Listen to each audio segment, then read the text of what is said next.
இன்னும் எத்தனை பேஷண்ட் இருக்காங்க? ஒரே ஒரு பேஷண்ட் தான் சார். வர சொல்லுங்க. Yes doctor. கோபால் சார் உங்களை டாக்டர் உள்ள கூப்பிடுறாரு. டாக்டர் வயிறு வலிக்கு டாக்டர். வயிறு வலிக்கு டாக்டர். ஐயோ வயிறு வலிக்கு டாக்டர். Please relax. எத்தனை நாளா வயிறு வலிக்குது? எதிர் வீட்டுக்காரன் கால் வாங்குனதுல வயிறு வலிக்கு டாக்டர். நோ நீ சுகாதார கேடான உணவு சாப்பிட்டுருப்ப. சாப்பிட்டியா? தெரியலையே டாக்டர். S alright. உன்னோட சுற்றுப்புறத்தை நீ தூய்மையா வச்சிருக்கியா?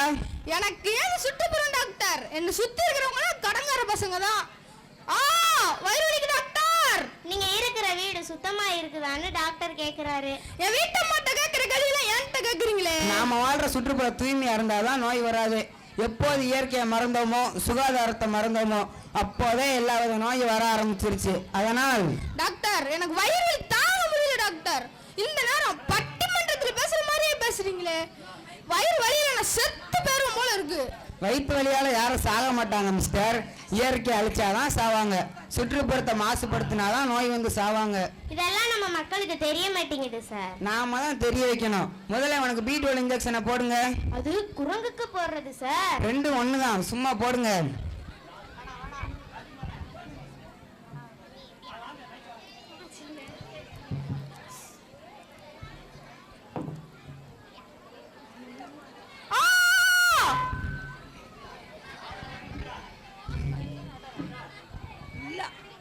காட்சி 2. இடம் மருத்துவமனை. பங்கு பெறுவோர் டாக்டர், நர்ஸ், கோபு, பாபு. டாக்டரை தேடி கோபு வருகிறார். கவி நீதான்டா. டாக்டர். எஸ். ஒரு வாரமா எனக்கு காய்ச்சல் டாக்டர். ஒரு வாரம் என்ன பண்ணீங்க? காட்டுக்கு மரவட்ட தான் போயிருந்தேன் டாக்டர். இயற்கை அழிக்க பண்ணீங்க அப்படிதானே? என்னோட தொழிலே அதுதானே டாக்டர். நல்ல தொழில். ஆசீர்வாதம் பண்ணுங்க நர்ஸ். நான்சென்ஸ்.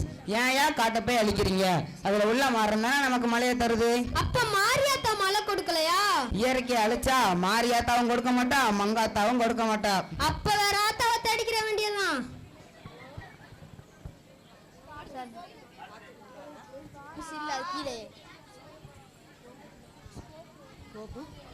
பாபு வருகிறார். டாக்டர் தலைவலிக்குது டாக்டர். எத்தனை நாளா தலைவலிக்குது? நான் கல்யாணம் பண்ண நாள்ல இருந்து டாக்டர். Don't joke.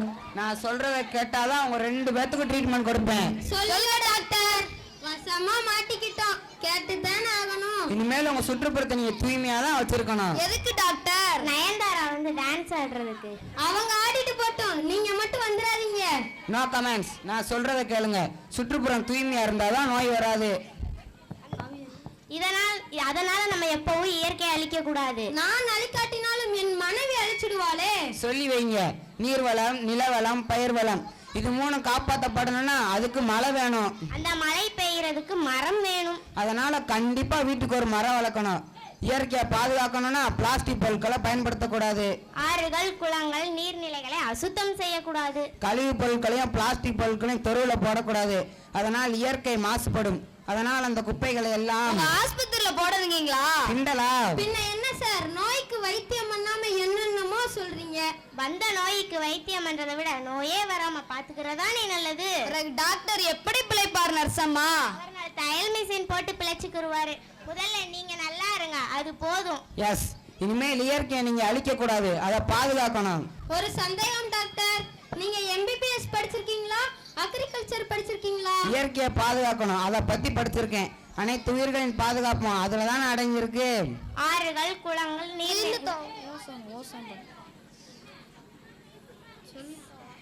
இயற்கை மாசுபட்டால் ஓசோன் படலத்தில் ஓட்டை. வேண்டாம் நர்சம்மா, இயற்கையை நாங்க பாதுகாக்கிறோம். நீங்க உங்க பிரசங்கத்தை நிறுத்தினா போதும். இது ஆஸ்பத்திரியா இல்ல மாசு கட்டுப்பாட்டு மையமானே தெரியல. அதை பத்தி நீங்க கவலைப்பட வேணாம். வளம் தரும் வயல்களை எல்லாம் அழிச்சிட்டு ரியல் எஸ்டேட்டா மாத்திக்கின்றோமே என்றுதான் நாங்கள் கவலைப்படுகிறோம். என்னைக்கு நம்ம இயற்கையை அழிச்சோமோ, நாகரிகன்ற பேர்ல வாகனங்களோட நச்சுப்புகையை சுவாசிக்க ஆரம்பிச்சோமோ அன்னைக்கே நம்ம எல்லாரும் நம்ம உடல் நலத்தை இழந்துட்டோம். வளமான நமது பாரதம் இயற்கையை அழிப்பதால் வறட்சியான பாரதமாய் மாறிக்கொண்டு வருகிறது.